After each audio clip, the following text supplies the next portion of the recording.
السلام عليكم ورحمة الله وبركاته. أشمع ركفوني وردفتو تفوزي الشو أكامي نجزرتني بكم جرتن نجيني رحمن ربي ولي هاجرات سنجتة وردفتو تخيا جالة موفق بجمرة فيديو أروك بديتني دجرا فيديو كأنسي حالة كمين رفين سخين لا في فتشو دير فتشو في مال فديبو كم نخجلو كيسا إستوكو قبل في إنسي مال فاكتة إسين جرسيسا yoo isinitti tolee share like subscribe gochuudhaan wala jajjabeessinu isiniin jedha. Namoonni haarofni gara channel kiyyaa dhuftan anaa dhufu baga nagaan dhuftan subscribe gochuun maatii kootti dabalamaa isiniin jedha. Warreen waliin turtan hedduu galatoomaa ulfaadha. Obboleeyyan kiyyaa jaalatama kabajamoo akkuma argitan ani yeroo amma kallee lama xixiqqoodha kallee manatti qophoofte jechuudha. Yaani tamana keessatti dhalatte firee lama dhiyeeffadhee jira. Tabigaala irraa bitta yookaan suuqa irraa bitta yoo taate habbaan takka isin geetti tun baay'ee xixiqqoodha waan taateef firee lama fudhadhee jira jechuudha. Firee lama kana akkuma argitan cabsee kallaataa yookaan maashin keessa godhee jira.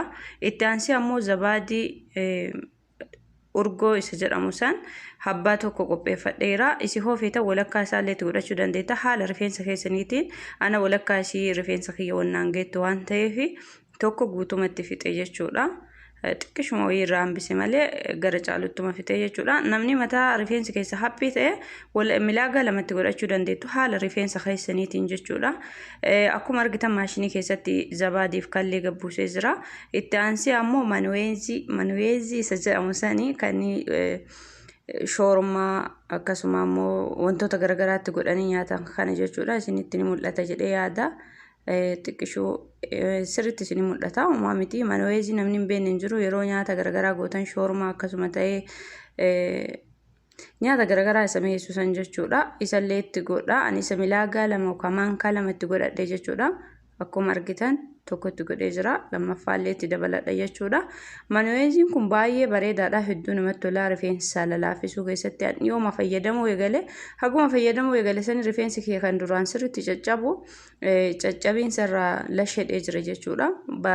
Torbaanitti yeroo takka dibadha jechuudha. Yaani adoo dibadhee torbaadhaa deebisee dibadha jechuudha. Akkuma isin argitan amma maashiniitti kana sadanuu naqee jira. Isaan sadanuu erga naqee ka'ee walitti daakaa jechuudha. Akkuma isin argitan maashinii keessa jira daakamaa jira jechuudha amma.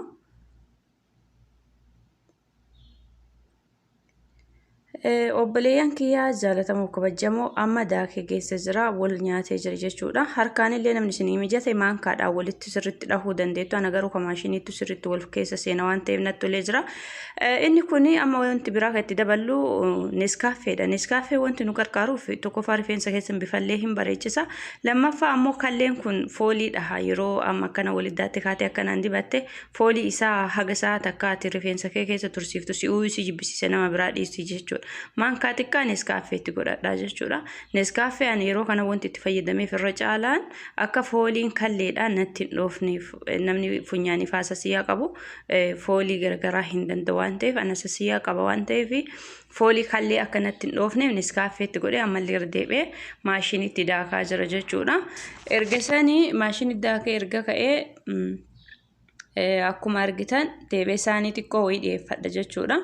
Maashinii sirriitti daakaa akka isaan hunduu wal fudhatanii sirriitti wal nyaatanii yeroo mataa kee dibatte asiin kalleen garana deemti zabaadiin garana deema maal jedhu waliin fudhatu harkaan dafee jechuudha. Hedduu dha'uu si gaafata waan ta'eef maashinii daakuutu irra filatamaadha.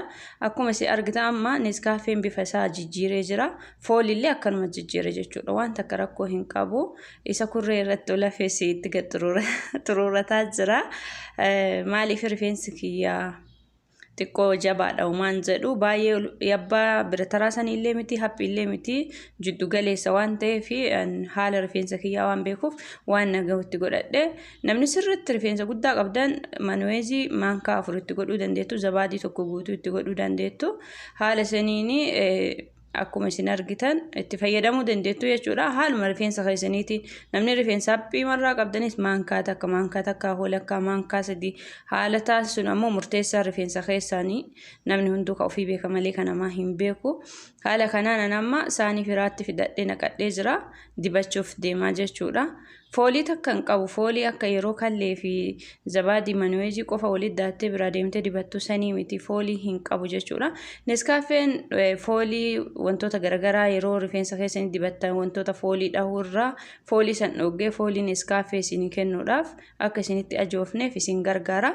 Haala kana anamma ni dibadhaa jechuudha. Obboleeyyan kiyya jaalatamoo kabajamoo sa'a tokko ofirra ture. Erga sa'a tokko ofirra tursiistanii jalqaba irratti yeroo rifeensa keessa dibattan haala kanaan sirriitti rifeensa keessan masaajii gootanii sirriitti harkaan quba keessan keessa seensistanii rifeensa keessan mataa sammuu seensistanii irraa rifeensa qacceellee jechuudha. Hanga dhuma rifeensa keessanii sirriitti wal nyaachisuu qabdanii masaajii godhuu qabdanii masaajiin mataa isaa rifeensa keessaniif qarqaarsa jechuudha.